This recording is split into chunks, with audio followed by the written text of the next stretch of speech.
আমরা সবাই ক্রুশকে একটি ধর্মীয় প্রতীক হিসেবে চিনি, কিন্তু আপনি কি কখনো ভেবে দেখেছেন 2000 বছর আগে রোমানদের উদ্ভাবিত এই মৃত্যুদণ্ড আসলে কতটা ভয়ঙ্কর ছিল? আধুনিক চিকিৎসা বিজ্ঞান এবং ফরেনসিক প্যাথোলজি যিশুর মৃত্যুর যে বর্ণনা দেয় তা শুনলে আপনার গায়ের লোম খাড়া হয়ে যাবে। আজ আমরা ধর্মের দেয়াল টপকে প্রবেশ করব বিজ্ঞানের ল্যাবরেটরিতে এবং প্রত্নতত্ত্বের মাটির গভীরে। যিশুর শারীরিক যন্ত্রণার শুরু ক্রুশে নয়, বরং তারও আগে গেতসেমানি বাগানে।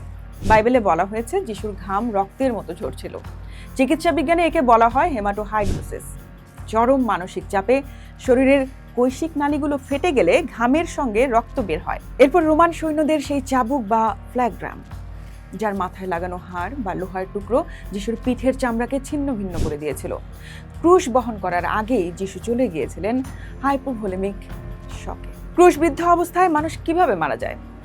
অবাক করা বিষয় হলো রক্তক্ষরণ নয়, বরং মৃত্যুর প্রধান কারণ ছিল শ্বাসরোধ বা অ্যাসফিক্সিয়েশন।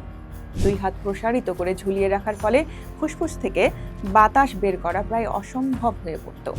শ্বাস নেওয়ার জন্য যিশুকে তার পায়ের পেরেকের উপর ভর দিয়ে শরীর ওপরে তুলতে হতো। প্রতিবার শ্বাস নেওয়ার চেষ্টা মানেই ছিল শরীরের ছিন্ন ভিন্ন স্নায়ুর উপর অকল্পনীয় যন্ত্রণা। শেষ পর্যন্ত যোহনের গসপেল অনুযায়ী যখন তার পা জোড়ে বর্ষাবিদ্ধ করা হলো, তখন রক্ত ও জল বের হয়ে এলো। আধুনিক চিকিৎসা বিজ্ঞান বলছে এটি হৃৎপিণ্ডের চারপাশে থলিতে জমা হওয়া তরল বা পেরিকার্ডিয়াল ইফিয়েশন, যা নিশ্চিত করে বর্ষাবিদ্ধ করার আগেই যিশু মারা গিয়েছিলেন। দীর্ঘদিন ধরে সমালোচকরা বলতেন ক্রুশবিদ্ধ করার কাহিনী হয়তো কেবল একটি অতিরঞ্জিত গল্প, কিন্তু 1968 সালে জেরুজালেমে পাওয়া গেল এক প্রমাণ। প্রথম শতাব্দীর এক ব্যক্তির কঙ্কাল পাওয়া গেল, যার পায়ের গোড়ালির হাড়ের ভেতর দিয়ে 4.5 ইঞ্চি লম্বা একটি লোহার পেরেক এখনো বিদ্ধ হয়ে আছে। তুরিনের কাফন বা শাউড অফ তুরিন আজও পৃথিবীর সবচেয়ে বড় রহস্য।